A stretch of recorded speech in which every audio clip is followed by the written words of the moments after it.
Hello everyone, बेटा start कर रहे हैं आज नया chapter cell unit of life से। ठीक है, तो सेल को स्टार्ट करने से पहले, चैप्टर को स्टार्ट करने से पहले कुछ टॉपिक्स लिख लेते हैं, जो जो टॉपिक्स हमें पढ़ाने हैं। ठीक, तो सबसे पहले इसको लिख लेना, prokaryotic cell, eukaryotic cell,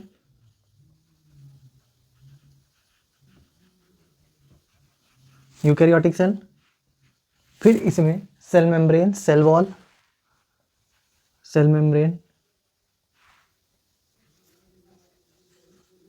cell wall, endomembranous system,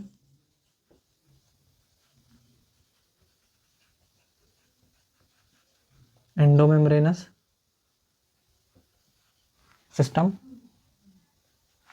और एंडोमेम्ब्रेनस सिस्टम में के बाद उसमें endoplasmic reticulum, Golgi bodies, endoplasmic reticulum, फिर Golgi bodies, Golgi bodies, lysosome, ribosome, lysosome, ribosome, और plastids, plastids, mitochondria, mitochondria, mitochondria, और cytoskeletal element, cyto element, cytoskeletal nucleus, nucleus, और last में, सबसे लास्ट में पढ़ेंगे सेल थ्योरी। सेल थ्योरी को सबसे लास्ट में लेंगे। ठीक है, बेसिकली कुल इतने टॉपिक्स ही हैं हमारे पास, इतने टॉपिक्स में सेल पूरा खत्म हो जाएगा। सबसे पहले जो पहला जो लेके चलेंगे, पहले आपको बताएंगे कि सेल होता क्या है, व्हाट इज सेल। तो बेसिकली अगर सेल को डिफाइन करना हो तो हम बोलेंगे cell is structural and functional unit of life. ऐसा क्यों कह रहे हैं, इसमें स्ट्रक्चरल और फंक्शनल को डिफाइन करते हैं। स्ट्रक्चरल का मतलब, स्ट्रक्चरल कहने का मतलब क्या है कि कोई भी ऑर्गेनिज्म, हर ऑर्गेनिज्म जो भी आसपास दिख रहा है वो सबका सब सेल से बना है। और फंक्शनल का मतलब क्या हुआ कि फंक्शनल को अगर डिफाइन करना हो तो सेल से छोटी कोई भी यूनिट एग्जिस्ट नहीं करती। या सेल के अंदर बहुत सारे ऑर्गेनेलिज आपने देखे होंगे, माइटोकॉन्ड्रिया हो गया, प्लास्टिड वगैरह हो गए, इन सबके पास खुद का न्यूक्लियोइड तो होता है, खुद का डीएनए होता है, लेकिन आप देखो सेल के बिना वो एग्जिस्ट नहीं करते। वो एक ऑर्गेनेली है, बिना सेल के वो अलग से नहीं पाए जाते, कहीं पे भी अलग से नहीं देखने को मिलते। इसीलिए हम कहते हैं कि सेल जो है वो स्ट्रक्चरल और फंक्शनल यूनिट है। इस बात को ध्यान में लिख लो, ये टॉपिक्स को लिख लो, और स्टार्ट कर रहे हैं हम लोग। ठीक है,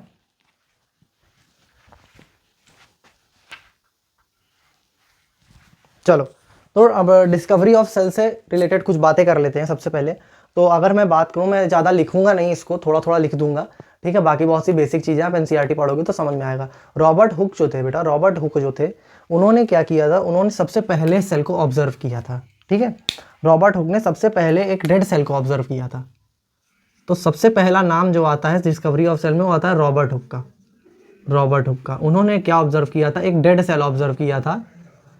डेड सेल ऑब्जर्व किया था, वो भी किसमें, एक कॉर्क की स्लाइस, कॉर्क स्लाइस में। कॉर्क स्लाइस मतलब जो डेड सेल्स होती हैं ट्री के अंदर, उसमें। फिर उसके बाद जो है अगला नाम आता है एवी लिवेनहॉक, एंटिनो वॉन लेवेनहॉक का। एंटिनो वॉन एवी लिवेनहॉक, लेवेनहॉक का, लेवेनहॉक। ठीक है, इनका नाम आता है लेवेनहॉक। इन्होंने एक लाइव सेल को, या लिव सेल, लाइव जो कि जिस लिविंग सेल को ऑब्जर्व किया था, कह सकते हो लिविंग सेल, लाइव सेल नहीं, लिविंग सेल, क्या बोल रहे हो, कोई बात नहीं, देख ले। लिविंग सेल को ऑब्जर्व किया था, और ये सेल कहाँ मिला था, पॉन्ड वाटर में ऑब्जर्व किया था। कहाँ पे, पॉन्ड वाटर में, पॉन्ड वाटर में। ठीक है, पॉन्ड वाटर। फिर जो है अगला नाम आता है रॉबर्ट ब्राउन का।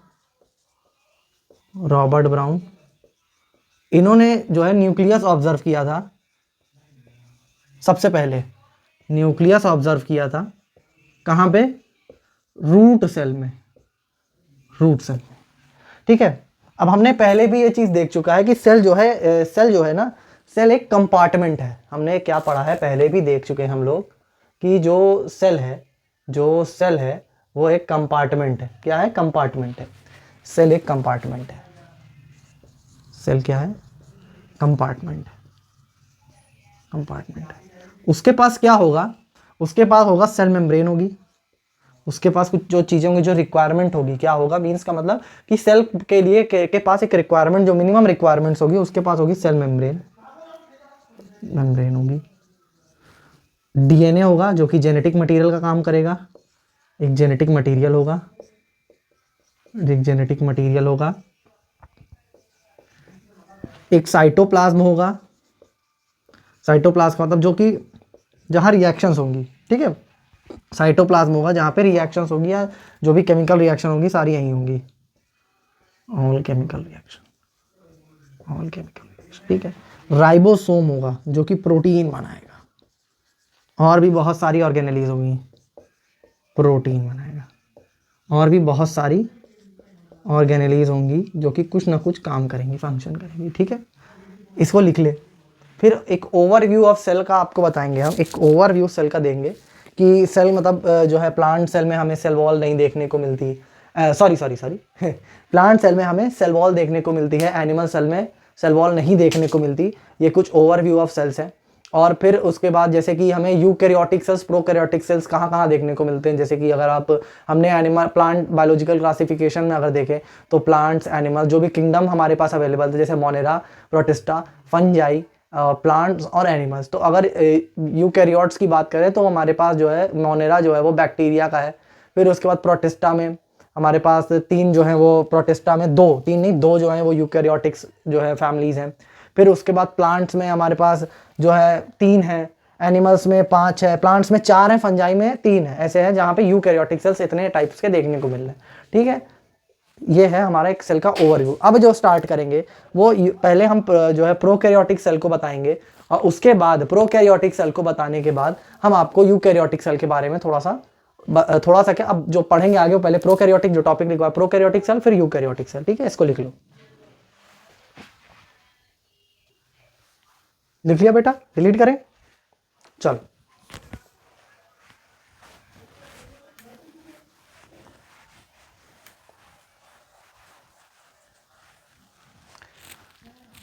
अब हमने क्या देखा, हमने ये देखा कि सेल के पास सेल ऑर्गेनेलीज होती है, ठीक है।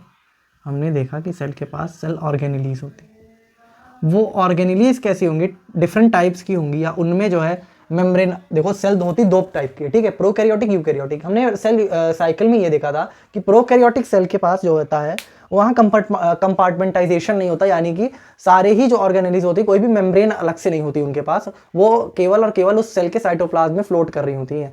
जबकि जो यूकैरियोटिक सेल्स है उनके पास जो है वो है कंपार्टमेंटाइजेशन है। इसका मतलब हर जो ऑर्गेनेलीज है वो मेम्ब्रेन बाउंड होगी, बहुत सारी, कुछ कुछ मेम्ब्रेन बाउंड नहीं भी होगी, जैसे कि राइबोसोम वगैरह, ठीक है।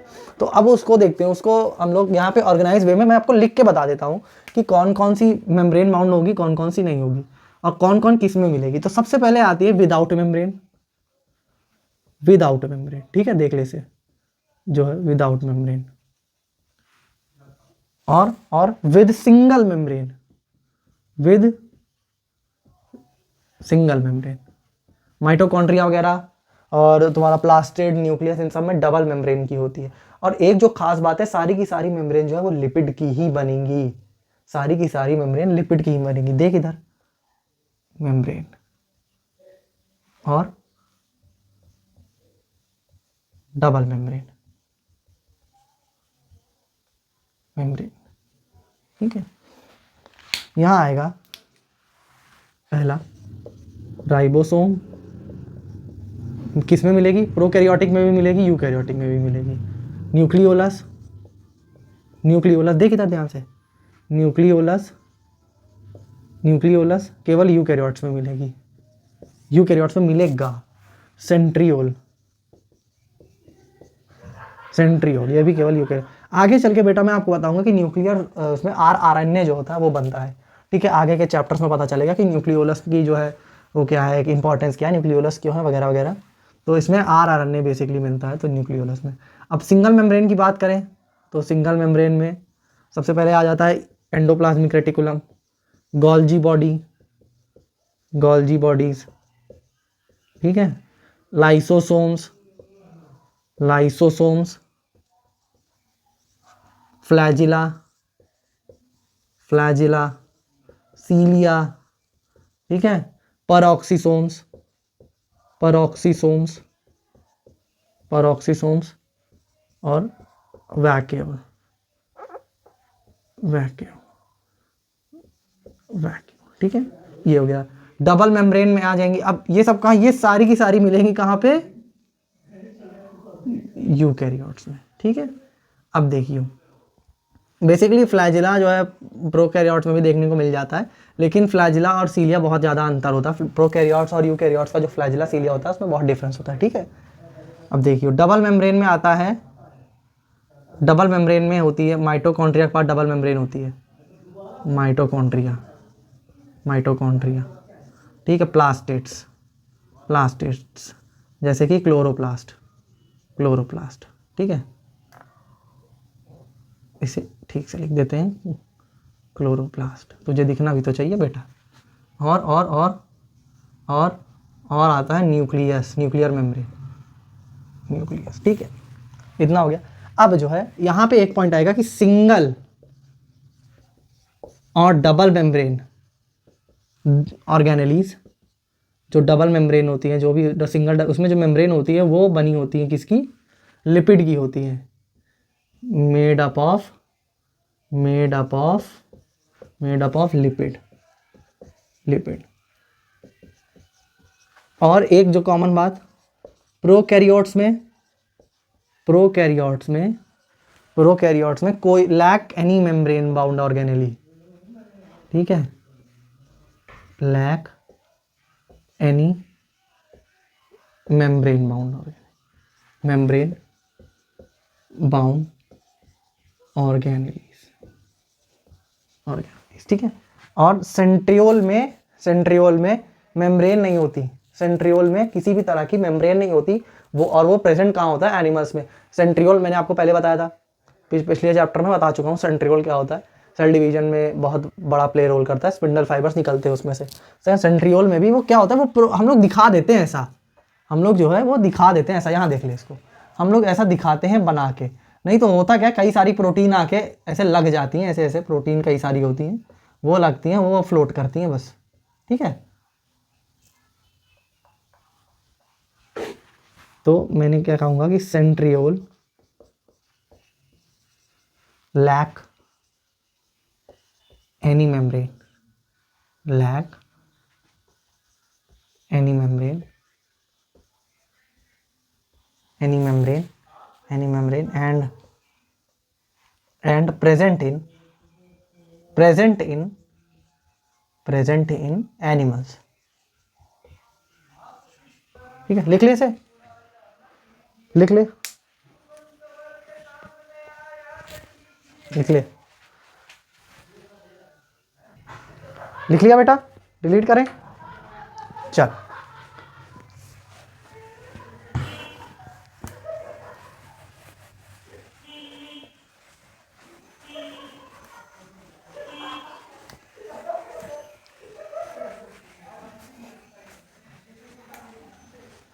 अब जो है हम बात करने वाले हैं सेल की साइज और शेप्स की। तो देखो सेल का साइज और शेप वेरी करता रहता है डिफरेंट सेल टू सेल में, खास करके यूकैरियोट सेल के केस में अगर बात करें तो।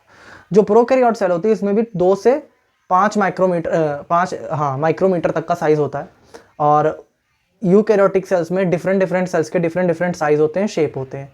उसको हम लोग देख लेते हैं, यहाँ पे आपको बता देते हैं, ठीक। यहाँ कहेंगे सेल का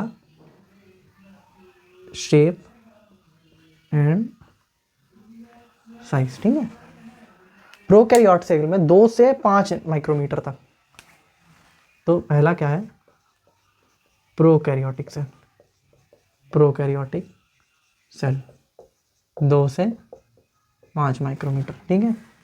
स्मॉलेस्ट सेल जो है वो PPLO है, स्मॉलेस्ट सेल, स्मॉलेस्ट जो सेल है वो है PPLO, PPLO। इसका साइज कितना है, इसका साइज है 2.3 माइक्रोमीटर।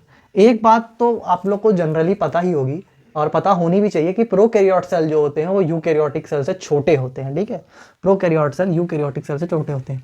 PPLO का मतलब क्या है, PPLO का मतलब है पॉली पॉली पॉलीनिमोनिया लाइक ऑर्गेनिज्म, ठीक है, या प्लूरो निमोनिया लाइक ऑर्गेनिज्म, ठीक है। इसको बाद में ये एक टाइप का माइकोप्लाज्म होता है, एक टाइप का ये माइकोप्लाज्म होता है,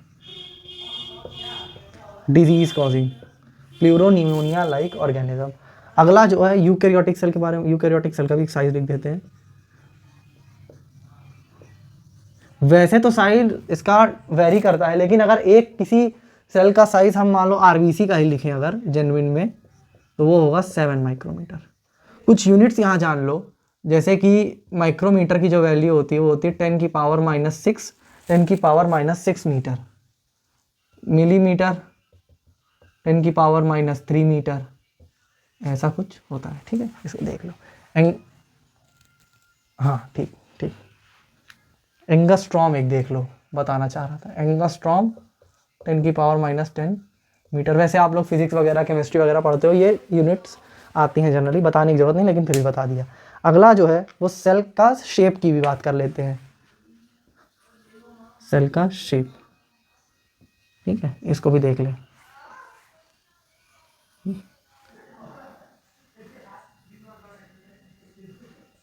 देख इसे, आरबीसी तो round and concave, round and concave, ठीक है। अब आएगा WBC, WBC irregular, irregular irregular shape, amoeboid जिसको बोल सकते हैं, अमीबॉइड, ठीक है। कॉल्यूमिनार एपिथेलियम,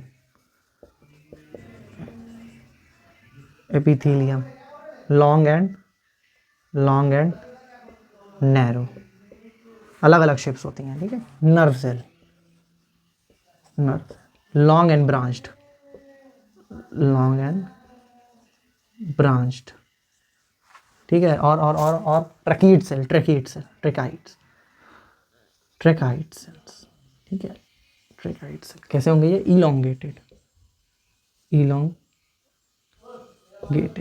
मीजोफिल सेल आखिरी, mesophyll, mesophyll cell oval and round. Largest cell ostrich egg, ये भी लिख ले एक, ये तो क्या सर ने बताया नहीं, वैसे होता पता सबको होगा, मैं मालूम है, लेकिन फिर भी ये क्या लिख रहे हो सर,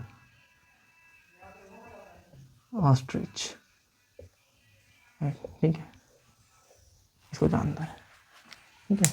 ये कुछ शेप्स के मतलब सॉरी सेल के शेप्स जो कि तुम्हारे एनसीईआरटी में गिवन है, इसको लिख ले, फिर स्टार्ट करेंगे प्रोकैरियोटिक सेल से, ठीक है। लिख ले इसको,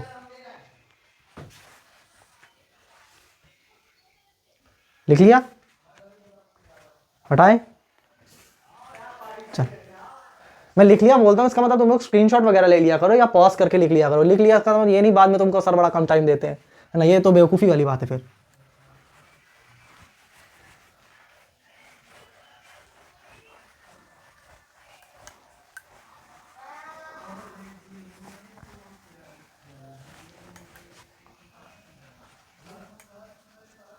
चल अब जो है शुरू करते हैं प्रोकैरियोटिक सेल से, ठीक है।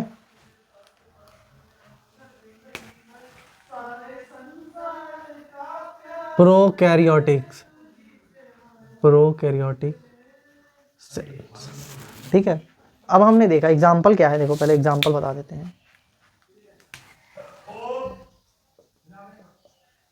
इकोलाई, इकोलाई, साइनोबैक्टीरिया, साइनोबैक्टीरिया, और जाता है माइकोप्लाज्मा, माइकोप्लाज्मा, माइकोप्लाज्मा, ठीक है, माइकोप्लाज्मा हो गया। अब साइज की बात करें तो साइज वेरी करता है, हमने देखा था 2 से 5 माइक्रोमीटर तक, 5 माइक्रोमीटर तक, ठीक है।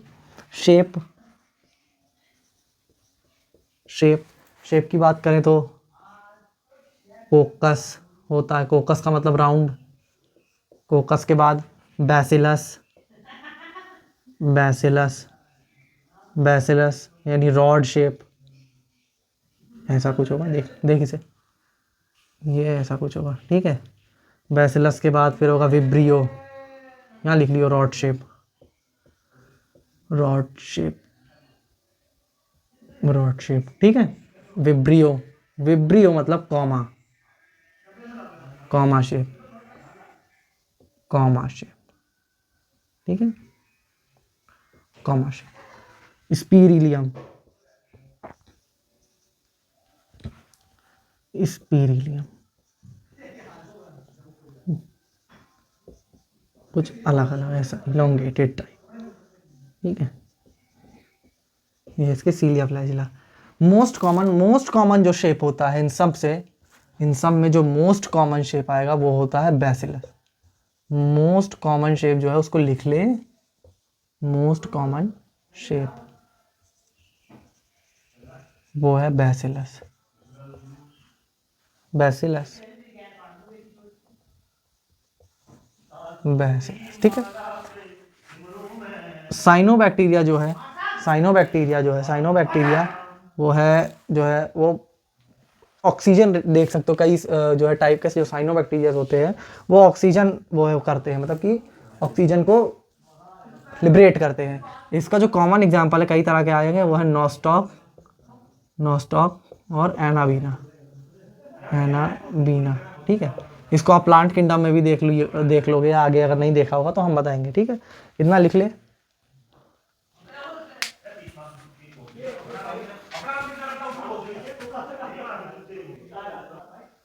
लिख लिया बेटा, स्टार्ट करें अगला, इसको डिलीट करते हैं, ठीक है। हम जो है इतना पढ़ लिया, अब एक जनरल जो है वो कर देते हैं, डिस्क्रिमिनेशन प्रोकैरियोटिक और यूकैरियोटिक्स। हालांकि पता ही होगा तुम लोग को, लेकिन मैं बताऊंगा, कोई भी चीज़ छोड़ेंगे नहीं, सब चीज़ को बता के चलेंगे, जिससे कि जो भी बच्चा जो है बेसिक से पढ़ना चाहता हो या उसने बहुत कम पढ़ रखा हो उसका भी क्लियर हो, ठीक है, और कंप्रेस भी रहे चीज़ें, बहुत ज़्यादा बड़ी भी ना हो। तो प्रोकैरियोटिक्स, प्रोकैरियोटिक सेल्स और यूकैरियोटिक सेल्स में एक बहुत बेसिक वो करेंगे डिफ्रेंसिएशन। सबसे पहली बात तो साइज पे आती है, तो ये स्मॉल होते हैं, ये लार्ज होते हैं, और इनका ऑर्गेनाइजेशन जो है ये सिंपल और यूनिसेलुलर होते हैं, सिंपल एंड यूनिसेलुलर। जबकि ये यूनिसेलुलर और मल्टी सेलुलर दोनों होते हैं, यूनिसेलुलर और मल्टी सेलुलर दोनों होते हैं, ठीक है। अब और देखियो, सेल वॉल, सेल वॉल छोड़, मेम्ब्रेन जो है ऑर्गेनेलिस वो एब्सेंट होती है, membrane bounded organelles absent, membrane bounded organelles absent, ठीक है। इसका मतलब एब्सेंट, यहाँ क्या है, मेम्ब्रेन बाउंड ऑर्गेनेलिस प्रेजेंट होती है, ठीक है, प्रेजेंट होती है। और क्या होता है, या ठीक है, ऑर्गेनेलिस, या यहाँ पे एक चीज़ बेसिक लिख रहे हो, organelles with membrane, organelles without membrane, ठीक है। यहाँ जो है वो मल्टीप्लिकेशन जो है वो डिवाइड करते हैं, डिवीजन शो करते हैं उस तरीके से, मतलब कि यूनिसेलुलर होते हैं तो केवल डिवीजन के लिए वो यूज़ करते हैं मल्टीप्लिकेशन, जबकि ये सेल का मल्टीप्लिकेशन जो है वो ग्रोथ के लिए, रिपेयर के लिए है ना, और रिप्रोडक्शन के लिए, दोनों तीनों टाइप्स के लिए यूज़ करते हैं। तो कुछ बेसिक थे, बस इतना ही है। अब जो है क्या करेंगे, अब एक बेसिक सा डायग्राम बनाएंगे प्रोकैरियोट्स का, जो कि और उसके थ्रू जितने भी तरीके के जो भी फीचर्स हैं जो भी वो है उनको बताएंगे, ठीक है। इसको लिख ले पहले, लिख क्या ले, थोड़ा सा इसको मिटा फटा, जनरली है चीज़ें। बेसिक एक डायग्राम बनाएंगे, एक फिगर बनाएंगे, और उसके थ्रू सारे सेल एनवेलप वगैरह को, सब चीज़ को समझाते हुए चीज़ों को आगे बढ़ जाएंगे, ठीक है। तो सबसे पहले जो प्रोकैरियोटिक सेल होते हैं उनमें 3 लेयर प्रेजेंट होती है, ठीक है, उनमें 3 लेयर प्रेजेंट होती है।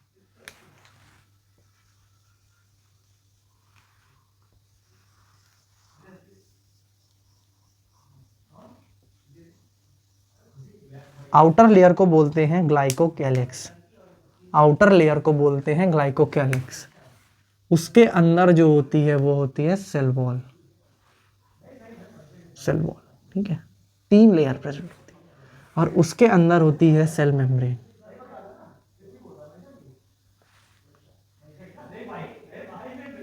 उसके अंदर होती है सेल मेम्ब्रेन, ठीक है। अब ध्यान दें, यहाँ इसका न्यूक्लियोइड होगा, जेनेटिक मटेरियल, और कुछ सरफेस एक्सटेंशन होगी जिनको बोलेंगे मीजोसोम्स, ठीक है, मीजोसोम्स, मीजोसोम्स,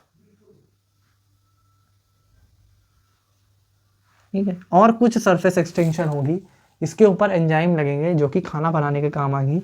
लेकिन कुछ ही ये जो चीजें होंगी ना, जिसको बोलेंगे क्रोमैटोफोर, ठीक है। ये भी साइटोस्केलेटल एलिमेंट में आएगा। क्रोमैटोफोर कुछ ही प्रोकैरियोट्स में होंगी, हर उसमें नहीं, ठीक है। और क्या होगा सर? और इसमें होगा राइबोसोम्स, और कुछ इंक्लूजन बॉडीज भी होंगी, जो कि कुछ इंक्लूजन बॉडीज क्या होती है। इंक्लूजन बॉडी वो भी बताएंगे आपको, ठीक है, इंक्लूजन बॉडी। और कुछ एक्स्ट्रा क्रोमोसोमल मटेरियल, यानी इस मेन डीएनए के अलावा कुछ स्पेशल टाइप ऑफ जीन जो कैरी करेंगी, वो भी डीएनए होंगे, एक्स्ट्रा जेनेटिक मटेरियल, उसको बोलते हैं प्लास्टिड। और क्या होगा सर? मूव भी तो करेंगे। अगर मूव करेंगे तो उनके पास जो है वो सरफेस स्ट्रक्चर भी तो होगा। तो देख, ध्यान से देख, सरफेस स्ट्रक्चर देख।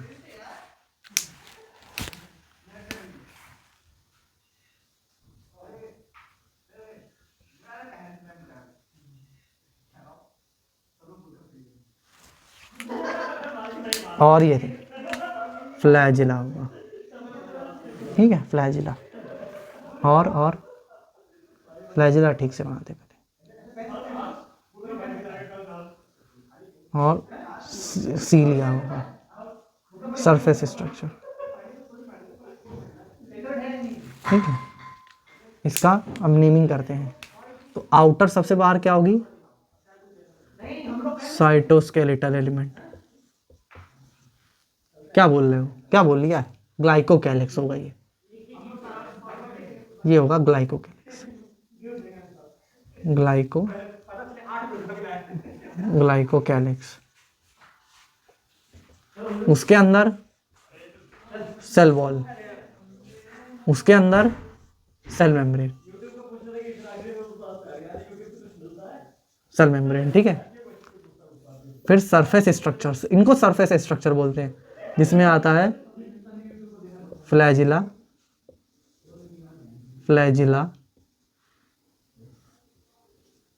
सीलिया। और ये होगा जेनेटिक मटेरियल यानी डीएनए, जो कि किस फॉर्म में प्रेजेंट होगा? न्यूक्लियोइड के फॉर्म में, ठीक है। और कुछ सरफेस एक्सटेंशन होगी, जैसे कि मीजोसोम्स,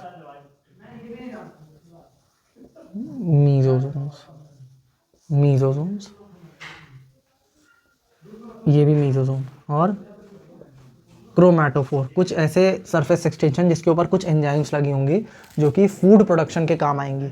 और ये क्रोमैटोफोर केवल ऑक्सीजेनिक बैक्टीरिया के पास ही होगा, जो कि खुद से खाना बनाते होंगे। क्रोमैटोफोर, ठीक है। इसको बोलेंगे साइनोबैक्टीरिया, ठीक है। इसको बना ले और फिर आगे जो है स्ट्रक्चर ऑफ बैक्टीरिया की बात करते हैं। लिख ले इसे पहले, लिख लिया बेटा? लिख लिया? चल ठीक। एक चीज जो है इसमें ध्यान देना, यहाँ पे एक सरफेस स्ट्रक्चर होता है जिसे पिलाई बोलते हैं, अब इसको नंबरिंग कर दो, लाइन वाइज लाइन इसको पढ़ेंगे, ठीक है। ग्लाइकोकैलिक्स, सेल वॉल, फिर बढ़ेंगे सेल मेम्ब्रेन, फिर पढ़ेंगे फ्लैजिला, फिर सीलिया, पिलाई, ठीक है। अब जो है क्रोमैटोफोर, फिर मीजोसोम्स, और इंक्लूजन बॉडीज, ये तो लिख ले भाई, इंक्लूजन बॉडीज,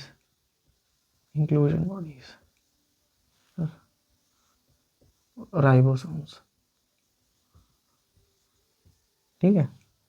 राइबोसोम्स 8, अब ये 9th 10th 11 और क्या रह रहा है, कुछ रह रहा है, प्लाज्मिड, प्लाज्मिड।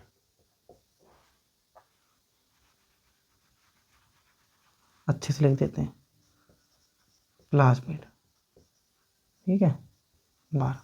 अब इसे जो है लाइन वाइज लाइन पढ़ेंगे, एक एक करके चीज़ों को सीखेंगे, ठीक है। इसको बोलते हैं सेल एनवलप, एक साथ।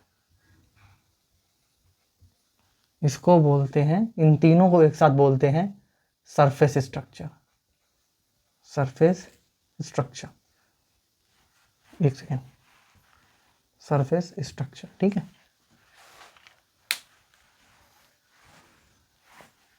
हटा देने से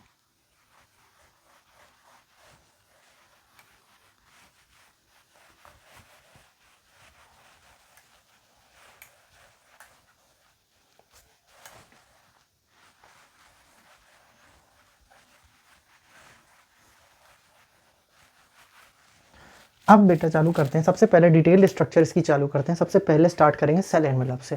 बेसिकली सेल एनवेलप क्या होता है, तीन चीज़ें उसमें होती हैं, ग्लाइकोकैलिक्स नंबर 1, फिर सेल वॉल और सेल मेम्ब्रेन। तुम्हारी एनसीईआरटी ये कहती है कि तीनों जो है वो अलग अलग केमिकल कंपाउंड्स की बनी होती हैं, लेकिन लेकिन फिर भी they are tight together. Tight together मतलब, या वर्क टुगेदर मतलब कि क्या हुआ कि वो सबके सब एक साथ काम करती हैं। तुम एक चीज़ देख रहे हो कि केमिकल कंपोजिशन वो है, वो अलग है, लेकिन लेकिन जो है वो क्या कहते हैं, जो तुम्हारा वर्किंग है वो साथ के साथ हो रही है, ठीक है। वो एक साथ कोऑर्डिनेटेड वे में वर्क कर रही हैं। अब इस चीज़ को देखते हैं, इस चीज़ को लिख लेते हैं यहाँ पे। सबसे पहले ये देखियो, इसको बना लें एक बार यहाँ पे, सेल वॉल, सेल मेम्ब्रेन और ये ग्लाइकोकैलिक्स।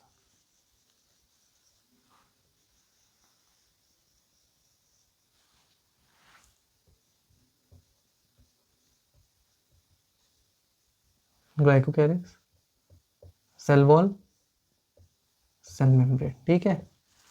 देखिए हम कह रहे हैं सेल एनवेलप। हमने पहले क्या शुरू किया, सबसे पहले शुरू किया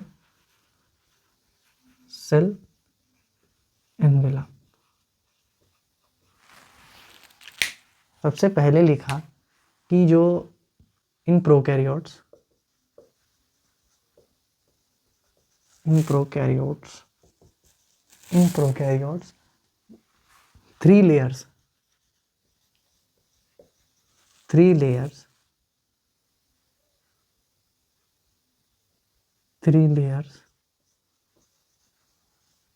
glycocalyx, cell wall and cell membrane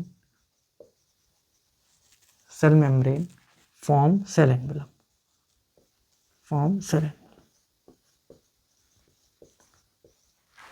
ठीक है। नेक्स्ट पॉइंट क्या कह रहा है, नेक्स्ट पॉइंट कह रहा है कि तीनों अलग अलग जो है केमिकल कंपाउंड्स की हैं, लेकिन काम साथ में कर रही हैं, ठीक है। तो कैसे लिखेंगे इसको, ईच लेयर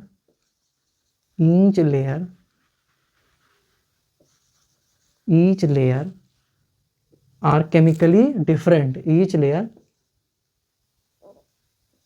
chemically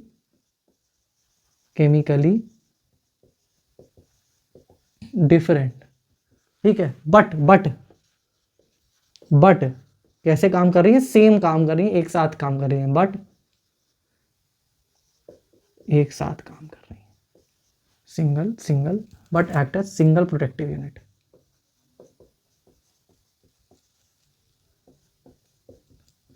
तो अगर तीनों अलग अलग केमिकल के हैं तो इसको बोलेंगे केमिकली कॉम्प्लेक्स है। और एक खास बात कि टाइटली होती हैं एक दूसरे के साथ। टाइटली का मतलब बहुत ही ज़्यादा पास लगी होती हैं या क्लोजली, ठीक है। अब इसमें जो है सेल एनवेलप में सबसे पहले पढ़ रहे हैं ग्लाइकोकैलिक्स, सबसे पहले पढ़ रहे हैं। जी होता है सर, सी थोड़ी होता है। हाँ भाई लिख रही हूँ, देख इधर ध्यान से, तू बस पढ़ता जा। ग्लाइकोकैलिक्स, ठीक है। सबसे। ग्लाइकोकैलिक्स क्या होता है, इसकी थिकनेस जो है अलग अलग होती है, अलग अलग थिकनेस, उसके हिसाब से हमने इसको बांटा है। क्या होती है, अलग अलग थिकनेस और different in thickness, different in thickness. इनकी थिकनेस के हिसाब से हमने इनका अलग अलग नाम रखा है, डिफरेंट इन थिकनेस।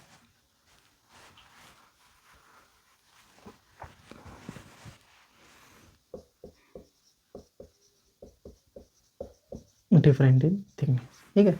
इसके थिकनेस के अकॉर्डिंग हमने इन्हें 2 टाइप्स में बांटा है। पहला है इधर लिख लेते हैं इसे, पहला है स्लाइमी लेयर, पहले को बोलते हैं स्लाइमी लेयर या स्लाइम लेयर, स्लाइम लेयर।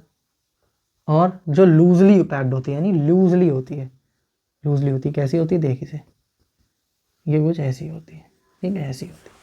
अंदर ये सेल वॉल, सेल मेम्ब्रेन। और दूसरा क्या है, कैप्सूल। दूसरा है, इसको अच्छे से मैं चाहता हूँ अच्छे से लिखूँ जिससे कि विजन बहुत क्लियर हो, ठीक है, विजन क्लियर हो, दिखाई ठीक से दे, क्योंकि राइटिंग मेरी वैसे ही देख रहे हो तुम लोग। अब राइटिंग तो न सुधरने की, इसलिए कोशिश करता हूँ साफ लिख दूँ। कैप्सूल, ये क्या होगा, टाइट होगा, यानी कि एकदम पूरा प्रोमिनेंट होगा, कुछ ऐसा, ठीक है, कैप्सूल।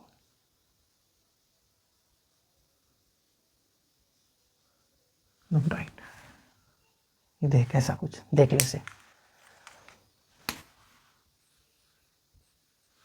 मिलेगा कहाँ, एग्जाम्पल क्या है, इसका एग्जाम्पल है S strain of bacteria, S strain of bacteria, ठीक है। ये काम क्या करता है, ये डिजीज फैलाने का, role in cause of pneumonia या डिजीज, न्यूमोनिया बोलते हैं रोल, इसमें ग्लाइकोकैलिक्स का रोल क्या है, कॉजेज डिजीज, डिजीज, ठीक है। देख ले, लिख ले।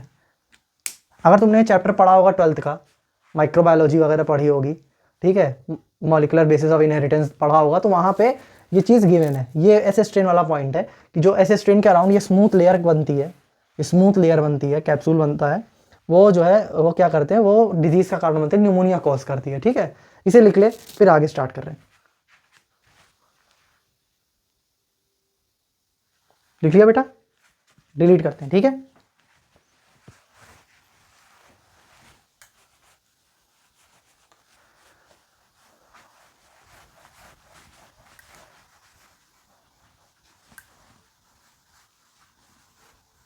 अब स्टार्ट कर रहे हैं सेल वॉल। तो सबसे पहले सेल वॉल के बारे में अगर लिखें तो सेल वॉल क्या देता है, एक स्ट्रक्चरल सपोर्ट देता है। अगला पढ़ रहे हैं cell wall,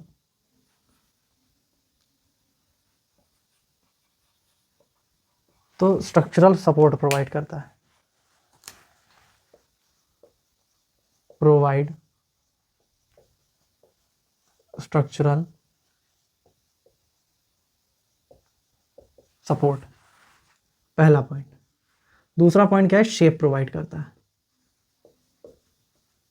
provide, shape provide करता हूं तो प्रोवाइड है, शेप यहां लिख ले, केवल लिख ले शेप प्रोवाइड।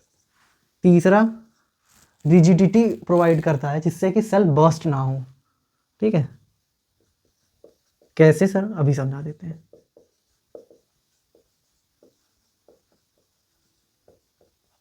प्रिवेंट करता है कोलैप्सिंग या बर्स्टिंग से। मान ले मैंने 2 बी कर लिए, ठीक है, 2 बी कर लिए, ठीक है,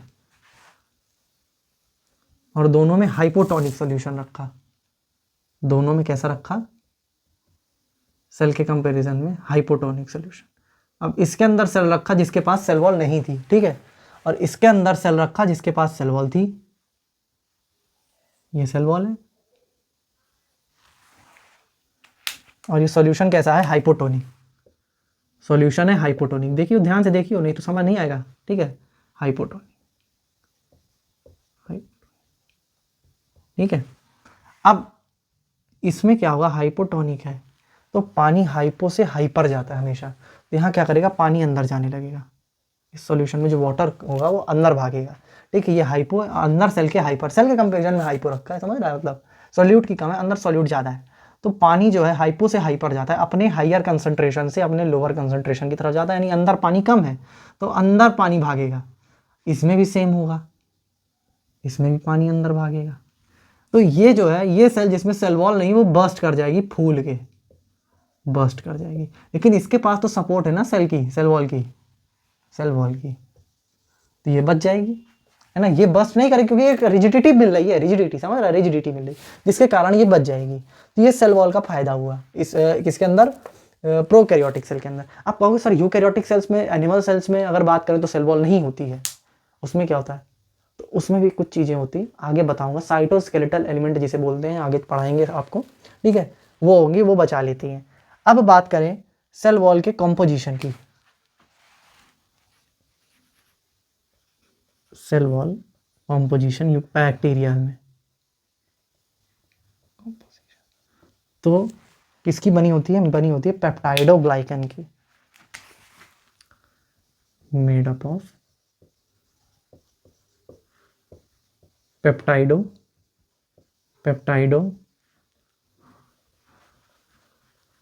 किसकी बनी होती है, पेप्टाइडोग्लाइकान। अब नाम से ही समझ में आ रहा है कि कार्बोहाइड्रेट होगा, शुगर होगी, ग्लाइकान, ग्लाइकान, पेप्टाइडोग्लाइकान। तो क्या है ये क्या है, modified sugar, modified sugar, modified sugar, ठीक है। मॉडिफाइड शुगर में क्या है, मॉडिफाइड शुगर में क्या है, अमीनो एसिड और शुगर की चेन है, अमीनो एसिड और शुगर, मतलब शुगर के ऊपर अमीनो एसिड लगा दो, उसकी एक चेन है, ठीक है। अब इसमें सेम टाइप के अमीनो एसिड होते हैं, ठीक है, क्या होता है, सेम टाइप का, और बेसिकली इनका नाम क्या होता है, नाम होता है, लिख लियो, नाम होता है NAG and NAM, N acetyl glucosamine और एन एसिटाइल म्यूरामिक एसिड, क्या है नाम इनका, यहां लिख लियो,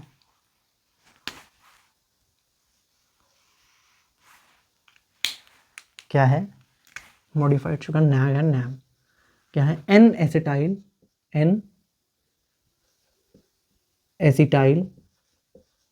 ग्लूकोसामीन और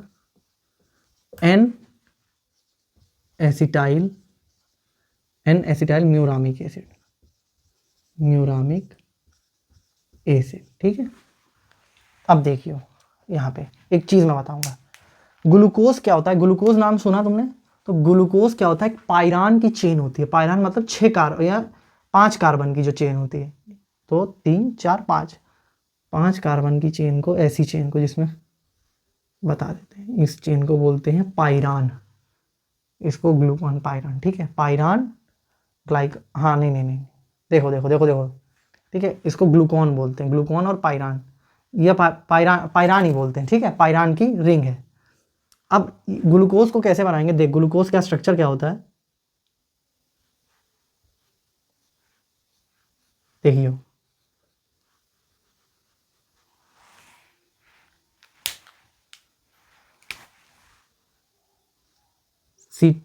ग्लूकोज CH2OH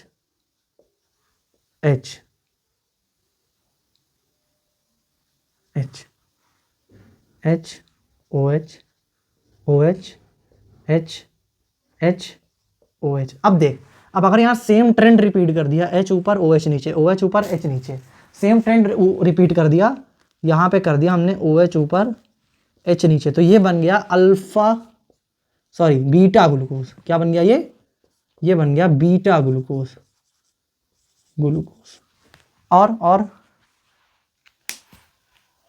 और यहीं अगर ट्रेंड हमने रिवर्स कर दिया, यानी H की जगह OH कर दिया, और H की ट्रेंड क्या किया, ट्रेंड को फॉलो नहीं किया, ट्रेंड के अगेंस्ट चले गए, तो बन जाएगा अल्फा ग्लूकोज। ठीक है, ये बात ध्यान रखियो, आगे बताएंगे बीटा ग्लूकोज। और अगर ट्रेंड नहीं रखा इसको बना ही देते हैं, चलो 2 मिनट लगेगा। ठीक है, ठीक है। मैं ये चीज़ इसलिए बता रहा हूँ क्योंकि अभी आप तुम लोग को पेप्टाइडोग्लाइकन का स्ट्रक्चर बताएंगे, सेल वॉल का स्ट्रक्चर बताएंगे। ठीक है,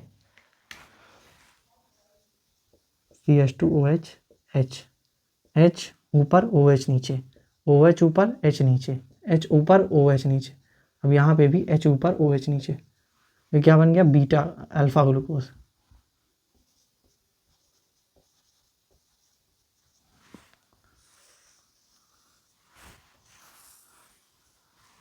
लिख फटाफट से जल्दी से लिख ले, तो फिर हटाऊं आगे बताऊं। लिख लिया? हटा दे, चल।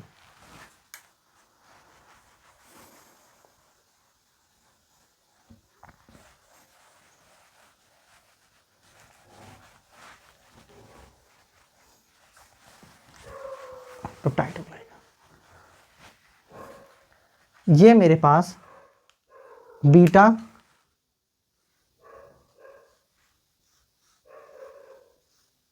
बीटा ग्लूकोज की चेन है। ठीक है, CH2H, H ऊपर OH नीचे, OH ऊपर H नीचे। ठीक है, यहाँ लिख ले। और यहाँ पे क्या है? OH ऊपर और H ऊपर OH नीचे। ठीक है, ये OH है, हम केवल ये वाला पार्ट लेके चल रहे हैं। और यहाँ लिख ले CH2OH और H, इसको लिख ले क्योंकि हमें काम इस पे। अब ये क्या है? Beta glucose. बीटा ग्लूकोज इसके ऊपर लगा, इसके यहाँ पे ऐड करा अमीनो ग्रुप, NH3 ऐड कर, NH3 ऐड कर। जब इस पे NH3 ऐड करेंगे तो ये बन जाएगा, ये बन जाएगा अमीनो शुगर। क्या बन जाएगा? Amino sugar. यहाँ क्या किया? H हटा के NH2 लगा दिया। क्या लगा दिया? OH हटा के NH2 लगा दिया। ठीक है, NH2 लगा। ये क्या है? Amino sugar, amino sugar. अब इसको क्या किया? यहाँ पे क्या किया? CH3COOH ऐड करा दिया, तो क्या बन जाएगा? नैग। ये बन जाएगा नैग। यहाँ पे क्या ऐड करा दिया? CH3COOH ऐड करा दिया, ये बन गया NHOCH3, CH2OH और ये H, ये हो गया नैग, नैग। ठीक है, अब देख, ये हो गया नैग। अब ये वाले कार्बन पे, ये वाले कार्बन पे देख रहा है, ये वाले कार्बन पे अगर म्यूरामिक एसिड ऐड कर दे, म्यूरामिक एसिड ऐड कर दे, तो बन जाएगा, ये कौन सा ग्रुप है पता है? देख लियो इसको, होमवर्क पता कर इसे। H। ठीक है, ये क्या है? यहाँ पे हमने ऐड करा दिया म्यूरामिक एसिड इस कार्बन पे। कौन सा कार्बन है? 6, 1 2 3 4 5, फोर्थ कार्बन। ठीक है, fourth carbon, sorry third carbon पे, थर्ड कार्बन पे, थर्ड कार्बन पे। ठीक है, म्यूरामिक एसिड। तो ये क्या बन गया? NAM, NAM. अब क्या करेंगे? अब अलग अलग चेन देख। अब इसी से, इसी नैग और नैम का यूज करके बहुत सारी वो बना सकते हैं हम। देखियो, केवल नैग की चेन बना ले, केवल नैग की चेन अगर बना ले। और एक चीज और ध्यान देना, नैग,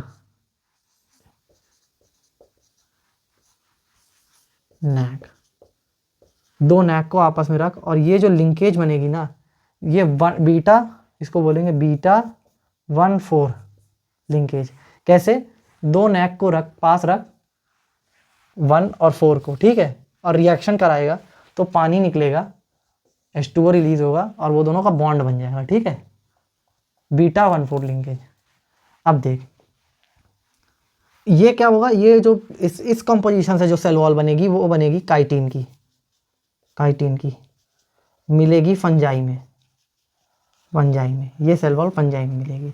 और नैग, नैम, नैग नैम, तो ठीक से लिख देते हैं। देख, नैग नैम, नैग और नैम और नैम, ठीक है। इसको बीटा 1,4 लिंकेज से जुड़ेगा बीटा 1,4 लिंकेज। ये जो सेल वॉल बनेगी ये होगी पेप्टाइडोग्लाइकान, ये बन गई पेप्टाइडोग्लाइकान,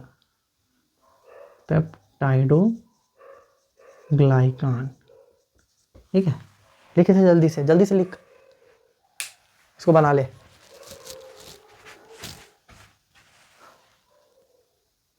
लिख लिया बेटा, डिलीट करते हैं, ठीक है।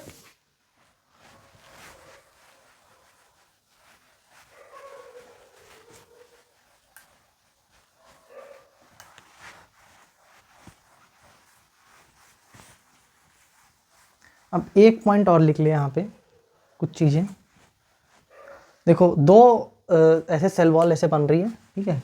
एक चीज़ यहाँ लिख ले, ऐसे ऐसे ऐसे ऐसे ऐसे धागे से स्ट्रक्चर बनता है, ऐसे ऐसा ऐसा ऐसा ऐसा, ठीक है। ऐसा ऐसा ऐसा, नैग और नैम से, नैग और नैम कैसे ऐसे बनना है, ठीक है। स्ट्रक्चर ऐसे बनना है। बीच बीच में क्या होगा, अमीनो एसिड यानी प्रोटीन की अमीनो एसिड की क्रॉस लिंकिंग बनेगी यहाँ पे, ये ऐसे, ये ऐसे, ठीक है, ये ऐसे। तो ये जो है, और दो अमीनो एसिड आपस में जुड़ेंगे, ये ऐसे, ठीक है, ये ऐसे। तो ये क्रॉस लिंकिंग होगी, ये ऐसे ही बता दे रहा हूँ, ठीक है। क्रॉस लिंकिंग होगी। इस क्रॉस लिंकिंग को तोड़ेगा कौन, जो हमारा लाइसोसोम्स होते हैं और पेनिसिलिन होती है ना, जो ये तो आंखों में ही मिलते हैं, आंसू में, टीयर्स में। और ये पेनिसिलिन पेनिसिलिन पेनिसिलिन ये इसी क्रॉस लिंकिंग को तोड़ते हैं, जिससे कि बैक्टीरिया मर जाता है, उसकी सेल वॉल ही टूट जाती है, ठीक है। बस जान ले। अब समझ, एक दो पॉइंट जो है, जो जानना है सेल वॉल का, वो है कि माइकोप्लाज्मा में सेल वॉल एब्सेंट होती है। माइकोप्लाज्मा में सेल वॉल एब्सेंट, इसीलिए पेनिसिलिन का कोई खास फर्क नहीं पड़ता माइकोप्लाज्मा में एंटीबायोटिक्स का, ठीक है। एब्सेंट, ये हो गया। और पेनिसिलिन जो है वो क्रॉस लिंकिंग हटाती है, लाइसोसोम क्रॉस लिंकिंग तोड़ती है ना।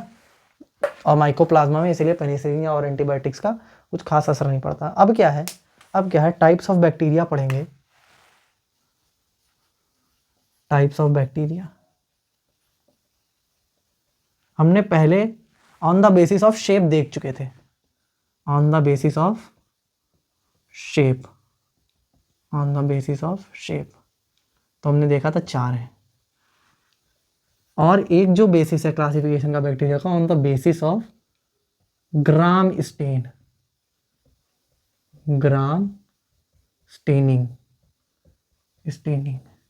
सर ये क्या है, टेक्निक ऑफ स्टेनिंग बैक्टीरिया, ये है क्या, तो ये है technique of staining bacteria. Technique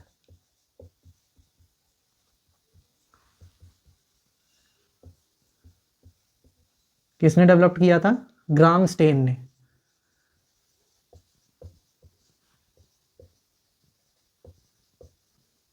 होता क्या था कि कुछ टाइप्स के बैक्टीरिया को उन्होंने ग्राम स्टेन में उसमें स्टेन डाला, ठीक है, कलर डाला। फिर जब उन्होंने स्टेन हटाया एसीटोन का यूज़ करके, तो देखा कुछ बैक्टीरिया में तो स्टेन हट गया, लेकिन कुछ में नहीं हटा। उसके बेसिस पे जिनमें वो स्टेन हट गया, रिमूव हो गया, उसको बोला ग्राम नेगेटिव, और जिसमें वो स्टेन रह गया उसको बोला ग्राम पॉजिटिव। अब ग्राम नेगेटिव ग्राम पॉजिटिव डिसाइड कैसे हुआ, तो ये डिसाइड हुआ सेल एनवेलप के बेस पे या सेल वॉल के बेस पे, ठीक है। सेल एनवेलप सेल वॉल के बेस पे, जिसकी सेल वॉल थिक थी उसमें वो स्टेन रह गया तो हो गया ग्राम पॉजिटिव, और जिसमें सेल वॉल थिन थी वो उसमें से स्टेन निकल गया तो वो हो गया gram negative. Cell wall thick थी जिसके कारण सेल वॉल ने स्टेन को रख लिया और एसीटोन डालने पर भी स्टेन गया नहीं। लेकिन जिसमें थिन सेल वॉल थी उसमें एसीटोन आसानी से हट गया। ठीक है, तो देख ले इसे कितने टाइप है, gram positive, gram positive, gram positive और gram negative, gram negative, gram negative. ठीक है, इन्होंने स्टेन को लूज कर दिया,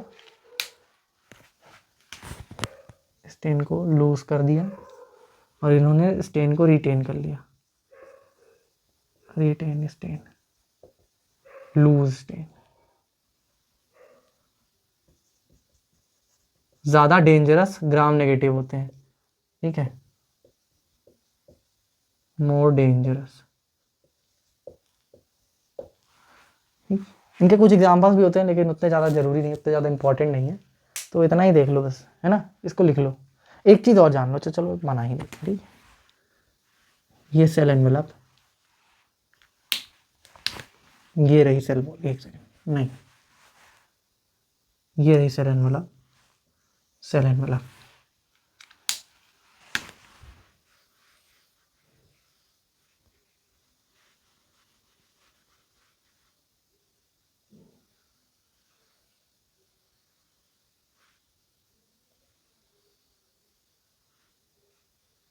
thick cell wall, thin cell wall,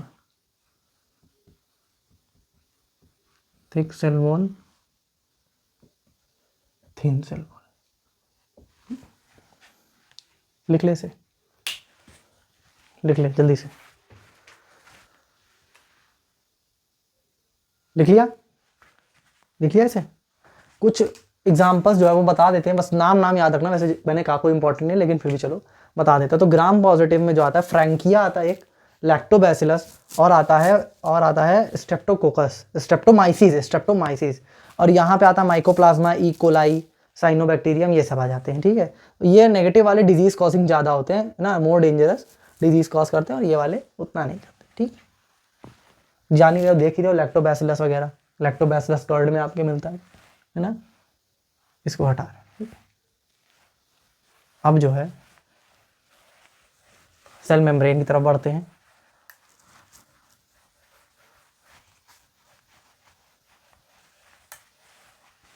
हो सकता है वीडियो थोड़ा बड़ा हो लेकिन अच्छे से समझते हुए चीज़ों को चलेंगे। बहुत ज़्यादा छोटा कर दूंगा वीडियो, तो लेक्चर को अगर बहुत ज़्यादा छोटा कर दिया जाए तो ऐसा भी होगा कि समझ में ना आए। मैं चाहता हूँ कि हर चीज़ें समझ में आए, ठीक है, लेकिन टाइम वेस्ट नहीं करेंगे।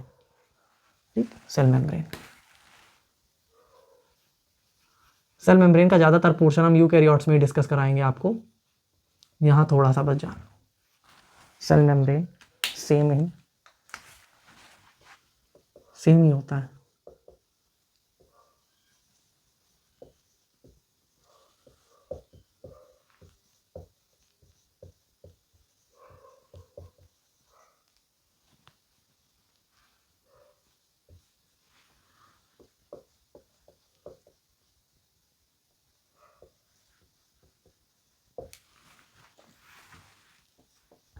इंटरैक्शन होता है इसका आउटर एनवायरनमेंट से, कैसे होता है बताते हैं।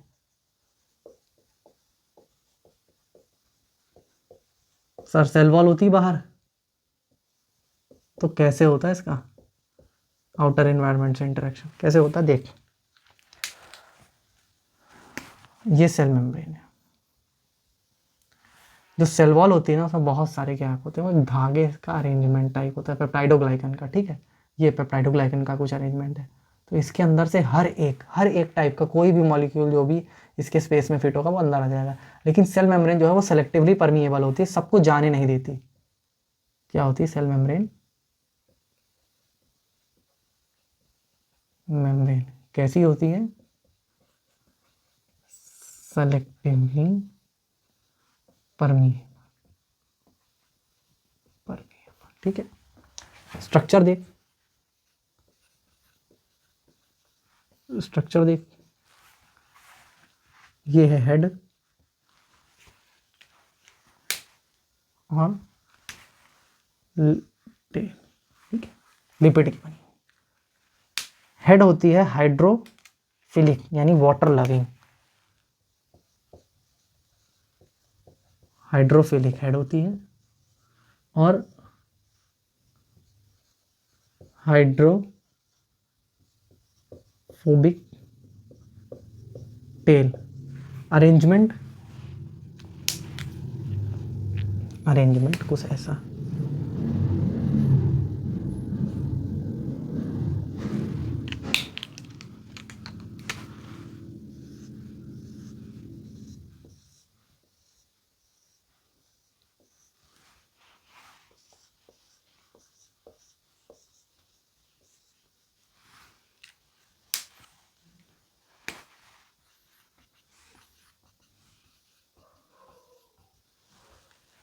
सेल मेम्ब्रेन, ठीक है, देख ले। और बेसिकली होता क्या है, एक अरेंजमेंट जो है इस तरह का होता है, हाइड्रो वाटर लविंग पोर्शन बाहर की तरफ होता है और टेल्स अंदर की तरफ होती है, क्योंकि वाटर क्या है, वाटर वो है, हाइड्रोफोबिक मतलब वाटर से डरती है, वाटर हेटिंग कह दो, ठीक है, कुछ भी कह सकते हो। एक चीज़ और जान ले, फॉस्फेट होता है यहाँ पे हेड में क्या होता है, फॉस्फेट होता है। बायोमोलिक्यूल पढ़ेंगे तो जानेंगे इसका स्ट्रक्चर डिटेल में, अभी के लिए इतना लिख ले।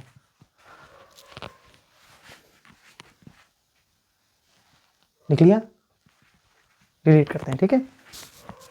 अब स्टार्ट कर रहे हैं मीजोजोम।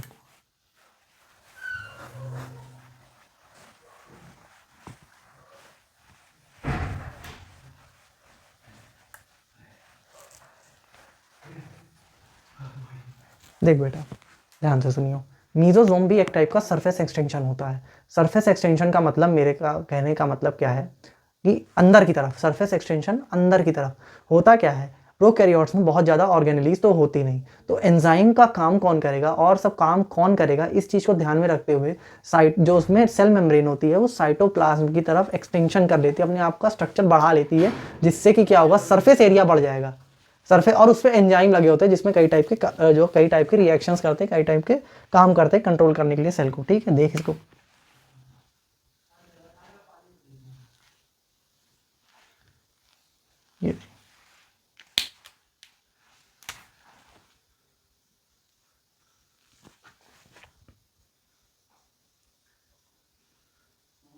ये कुछ सरफेस एक्सटेंशन,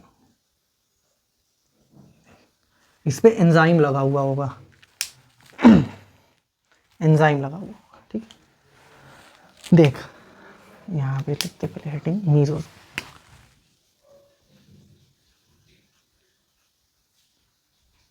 क्या होते हैं, सरफेस मेम्ब्रेनस एक्सटेंशन होते हैं टुवर्ड साइटोप्लाज्म,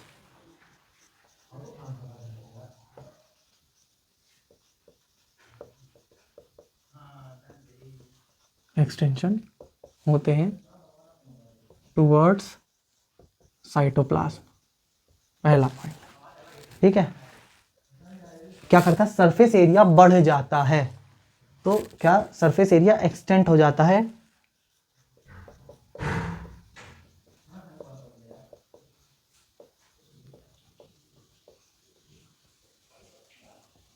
एरिया, ठीक है।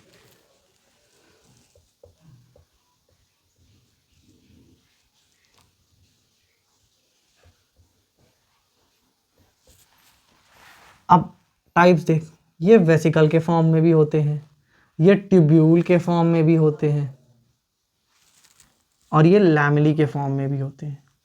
तो वेसिकल, वेसाइकल्स, ट्यूब्यूल और लैमेली। अब अगली बात आते हैं इनका जो है रोल क्या होता है, तो रोल सबसे पहला, इनके ऊपर एंजाइम लगे होते हैं, इनके ऊपर क्या लगे होते हैं, एंजाइम्स लगे होते हैं, ठीक है। दूसरा सिक्रीशन का रोल,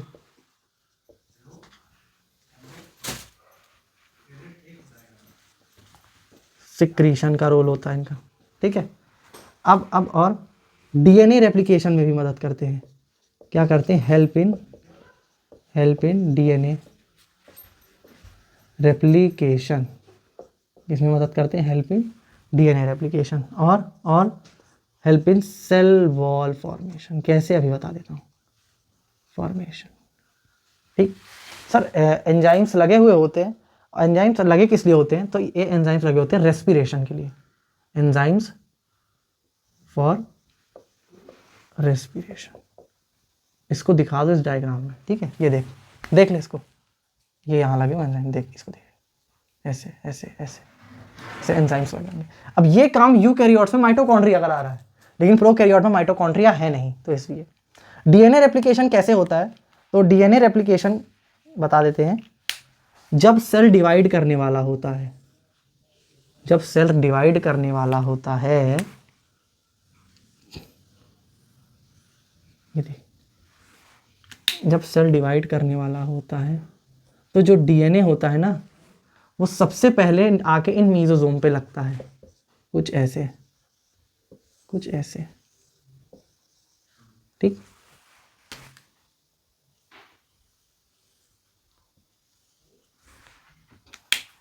फिर ये पहले डीएनए रेप्लिकेट करता है मीजोजोम के साथ, पहले डीएनए रेप्लिकेट करता है मीजोजोम के साथ, और फिर जाके सेल डिवाइड करता है। इसको पहले लिख ले, ये वाला डायग्राम बना लिया होगा, इसको हटा देते हैं। इसको पहले 1 सेकंड के लिए स्क्रीनशॉट ले ले, अब फिर इसको हटा दे और इसको ऊपर की तरफ दिखा, ये देख,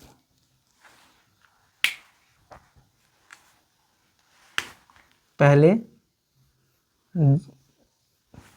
डीएनए डबल होगा,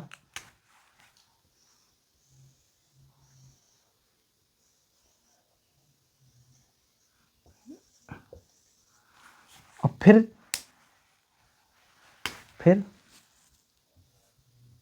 सेल डिवाइड करेगा।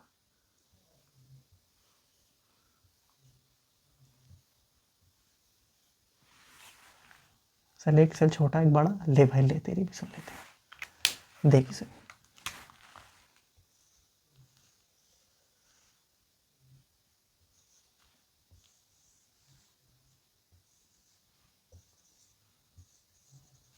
बाकी सिक्रीशन का ऐसे ही सेल के अंदर की चीज़ें जो है वो वेसाइकल फॉर्म में बाहर सिक्रीट होंगी, मतलब कि पहले सेल ने कुछ बनाया, ये यहाँ आएगा, फिर ये ऐसे वेसाइकल के फॉर्म में ऐसे आएगा, मीजोसोम में बनेगा, और फिर ये बाहर सिक्रीट कर देंगे मीजोसोम्स, ठीक है, सेल वॉल बना लेना। ऐसे ही वॉल फॉर्मेशन, बाहर से चीज़ों को फेंक के उस पे लगाएंगे, सेल वॉल पे लगाएंगे, सेल वॉल बनाएंगे, ठीक है। तो ये है कुछ, समझ गया, सिक्रीशन और सेल वॉल फॉर्मेशन, छोटी छोटी बातें, ज़्यादा डिटेल नहीं है, ठीक। एग्जाम में बस कितना आएगा, एग्जाम में बस तुझे टिक करा लेगा, कोई ऑप्शन देगा फंक्शन ऑफ मीजोसोम करके, ठीक है, लिख ले से। अब पढ़ा रहे क्रोमेटोफोर, स्टार्ट कर रहे हैं इसके साथ, अब क्रोमेटोफोर को देखते हैं, ठीक है।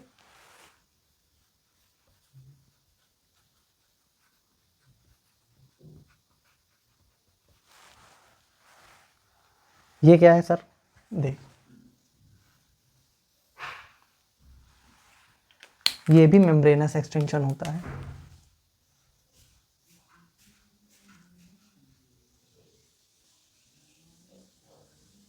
और इसके ऊपर एंजाइम्स लगे होते हैं। कैसे एंजाइम सर?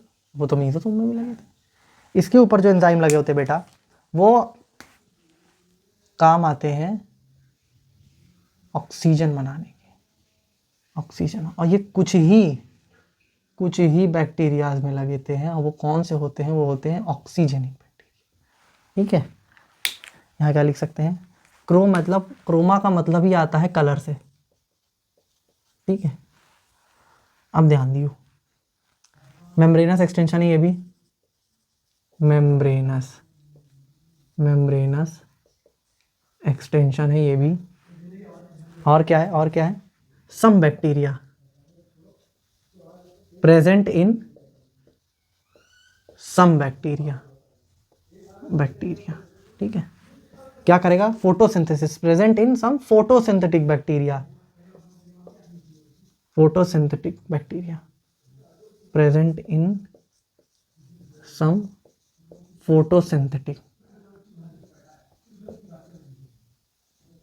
फोटोसिंथेटिक में भी कौन सा ऑक्सीजनिक कि अनऑक्सीजनिक, तो oxygenic bacteria, photosynthetic oxygenic bacteria, जैसे कि साइनोबैक्टीरिया, नॉस्टॉक एनाविना। ठीक, क्या करेगा, पानी को तोड़ के ब्रेक H2O, पानी को तोड़ के ऑक्सीजन बनाएगा, लिबरेट ऑक्सीजन।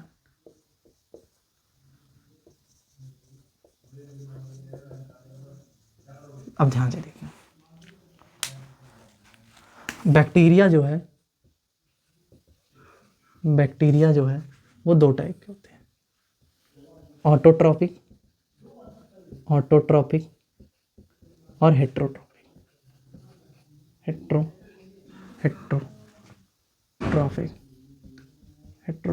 ठीक है। ऑटोट्रॉपिक में दो, कीमोसिंथेटिक और फोटोसिंथेटिक। कीमोसिंथेटिक और फोटोसिंथेटिक, ये केमिकल को यूज करेंगे, ये पानी को नहीं तोड़ेंगे, सॉरी ये केमिकल यूज करके बनाएंगे, और फोटोसिंथेटिक लाइट यूज करके खाना बनाएंगे। इनका अलग ही सिस्टम होता है, ये इनऑर्गेनिक को लेते हैं, फिर ऑर्गेनिक में एटीपी के फॉर्म में भी लेते हैं, बाहर जो केमिकल्स इनऑर्गेनिक सब्सटेंस होते हैं उनको ये बैक्टीरिया अपने अंदर ले लेते हैं, फिर उससे एटीपी बनाते हैं, फिर फर्दर इसको इस्तेमाल करते हैं उस एटीपी को। फोटोसिंथेटिक में दो होते हैं, विदाउट क्लोरोफिल और क्लोरोफिल। विदाउट क्लोरोफिल और क्लोरोफिल, विद क्लोरोफिल। और ये क्रोमैटोफोर प्रेजेंट किस में होंगे, क्रोमैटोफोर प्रेजेंट होंगे इनमें। तो अगर मैं तुमको स्टेटमेंट दूं कि all photosynthetic bacteria have chromatophore, तो गलत। Photosynthetic oxygenic bacteria have chromatophore, तो वो स्टेटमेंट सही हो जाएगा। इसको लिख लो। और आज के लिए बेटा इतना ही रखते हैं। नेक्स्ट जब लेक्चर होगा तो नेक्स्ट लेक्चर में हमें सरफेस स्ट्रक्चर, न्यूक्लियोइड, ये दोनों पढ़ना है। सरफेस स्ट्रक्चर और न्यूक्लियोइड वगैरह पढ़ लेना है। उसके बाद यूकैरियोटिक सेल स्टार्ट करेंगे। यूकैरियोटिक सेल में एंडोमेम्ब्रेनस सिस्टम वगैरह ये सब रह गया, ठीक है।